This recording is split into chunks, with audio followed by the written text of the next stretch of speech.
update kay Pangulong Duterte, sabi niya kanina,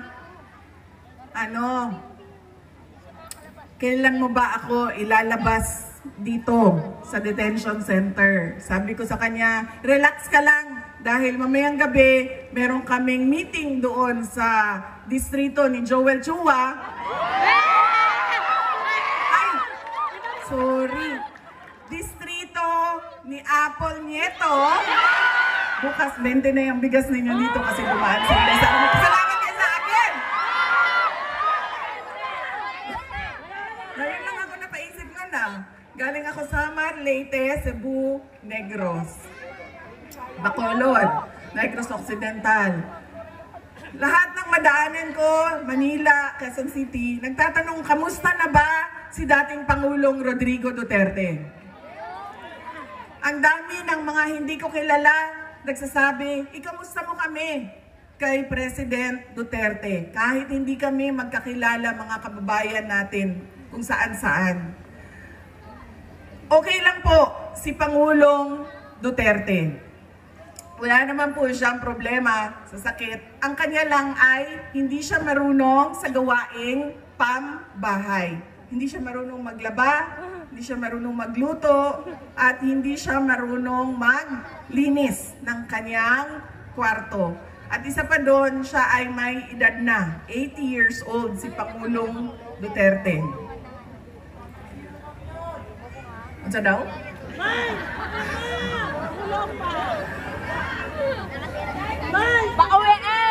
Sabi ko sa kanya, alam mo ang pinakamadali dyan, itlog na lang, halu-haluin mo lang yan, dagdagan mo ng asin at paminta, tapos lutuin mo sa mantika, okay na yan. Sabi niya sa akin, hindi nga ako marunong magpakulo ng tubig, magpaluto ka pa ng itlog. Yun lang naman ang kanyang challenges o nahihirapan siya doon sa loob. Noong may Coke Zero doon sa Air Supply kasi may vendo siya. May vendo sila. Kanina tumawag siya sa akin. Ganun pa rin, kinakamusta ko siya. Kamusta ba? May nararamdaman ka ba? Masakit ang ulo mo, masakit ang tuhod mo. Sabi niya, hindi. Masakit lang ang aking puso. Sabi ko, sabihin mo sa doktor. Sabi niya, bakit masakit ang puso mo? Sabi niya, ay, nawala na kasi ang mga girlfriend ko.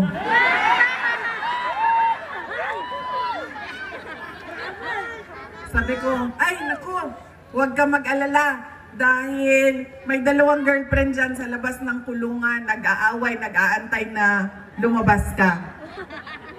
Tapos sabi niya sa akin, sumali ba sa away ang nanay mo?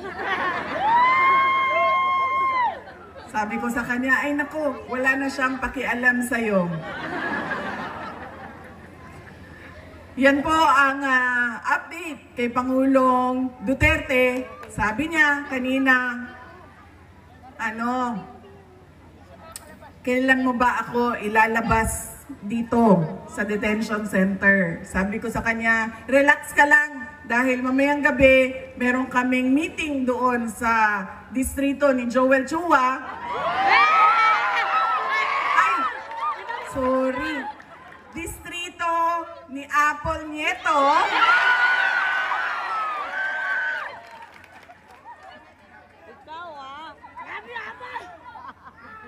At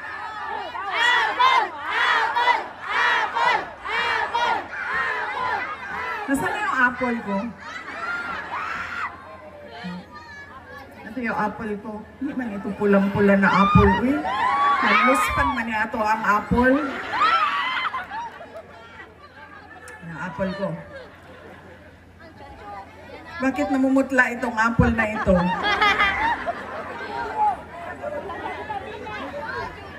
Ha?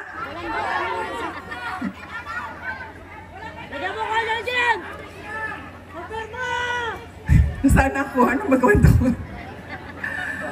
Sabi ko sa kanya, huwag ka mag-alala. Mamaya, nandun kami sa distrito ni Apple Chua. Ay, Apple! nieto. Apple nieto. Nagugulo ka. Apple nieto. Pag-uusapan namin kung paano ka namin kidnapin dyan sa Hague at ibalik sa Pilipinas. Sabi niya, wag mo akong kalimutan dito dahil mabubulok ako dito. Sabi ko sa kanya, wag ka mag-alala. Marami ang nagdadasal sa Pilipinas at sa buong mundo para maibalik ka sa ating mahal na inang bayan.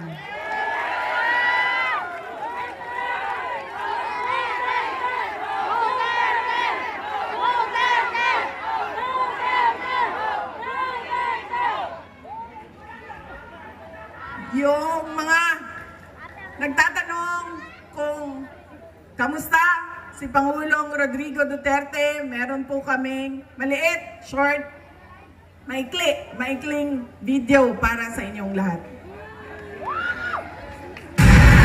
Self-rated poverty in the Philippines is at its highest in 21 years. The teacher says she often complains about being hungry. Pagbabarili ng isang babae dahil umano sa onsehan sa droga. Pinagtataga hanggang sa mamatay ang natutulog na maglola. Ang bugbugin ng dalawang Just suspect remember, ang no? lalaking At bakit yung mga tao gumagamit ng drugs?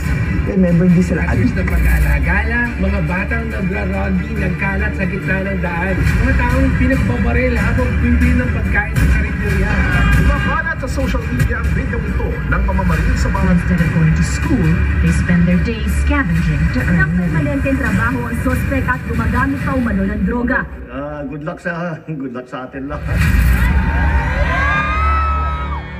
Sa halip na tutukan ang kumakalam na sikmura ng mga Pilipino, krimen, droga at korupsyon, mas inuna ang sariling interes at kasakiman sa kapangyarihan. Itinapon palabas ng bansa ang nag-iisang Pangulo na siyang tunay na nagmahal sa bayan.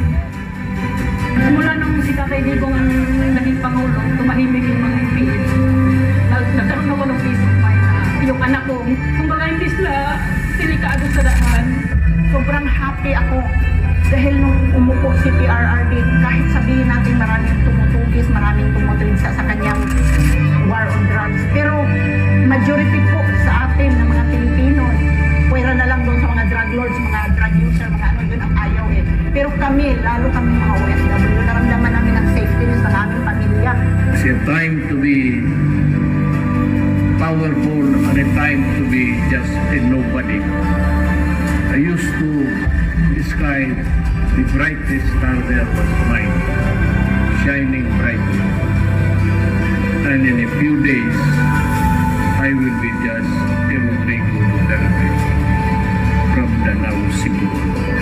Daghang salamat. Lubos na minahal ni PRRD ang PNP at AFP. Pag ako ang nanalo, kaagad doblado ang sweldo ng pulis pati militar. Pero sila lang din pala ang gagamitin laban sa kanilang dating Commander-in-Chief. Hihilahin mo yan. Hihilahin mo yan. Ako maniwala nga, hihilahin mo yan. Ano ba ang damage ng government interest? Kung hintayin ko lang yung dalawang anak. Walang darating sir. Huwag na tayo mag-debate rito. This is not the place for debate. Hindi po, Guys! hindi po kanina. Hindi me sir. Hindi nyo magugustuhan na kasunod na order.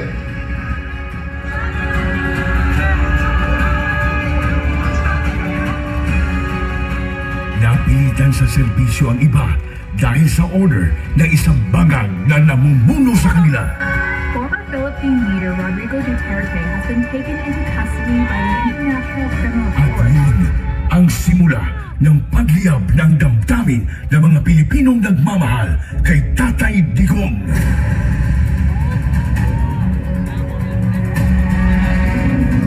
Lumiyab ang sambayanang Pilipino.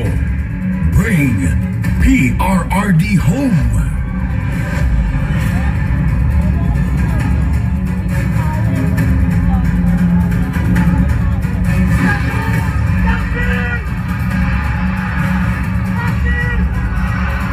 Iisa lang ang sigaw. Duterte saan man. Balikan sa Mundo.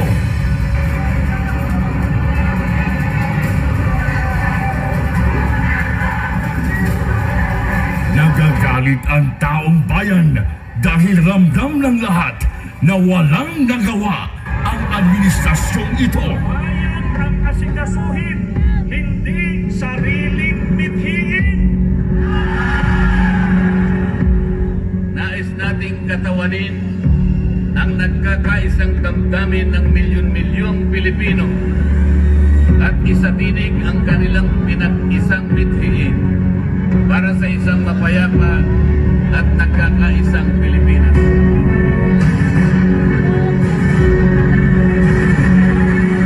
Hindi pa tapos ang pagliyab ng mga puso natin dahil nagpapatuloy pa din ang kasamaan habang nalulugmok na ang inang bayan. Ikawat ni Marcos ang atong gold reserves. Sa pagpapatuloy ng oral arguments sa 89.9 billion peso transfer ng pondo ng Philippine Health Insurance Corporation sa National Treasury, muling binusisi ng mga maestrado ang paggamit ng ahensya sa pera mula sa mga kontribusyon ng mga miyembro nito. Aminado ang DOLE at DSWD na walang listahan para sa mga benepisyaryo ng ayuda sa Kapos ang Kita Program o AKAP. Sa tingin tuloy ng ilan, nagagamit na sa politika ang AKAP. Hindi lang pala 7-7, meron pang 30-30-30. Yung 30-30 naman, kung ikaw ang host ng sorting, you get 30 million, 90 million lahat yun. 30 million AX or ATAP, 30 million na BAIT, and 30 million na tupad. Sa kanyang 15 taong karanasan bilang kongresista, ngayon daw nakakita si Davao City Representative Isidro Ungab ng ganitong sistema sa Bicameral Conference Committee. Ang tinutukoy niya ay ang mga blankong line items kay PRRD. Police Brigadier General G. Fajardo and family, the chief of the PNP and his family to join the president for a photo opportunity. Walang titigil para sa bayan. Maybe when I say my farewell, if I get to live on the last day of my term, I'd like to say something and maybe I'll cry. Gusto kong umiyak dahil hindi ko maanong taong binigay nila ng pagmamahal sa akin. Totoo lang. You can save the Philippines. And now vote Duterte.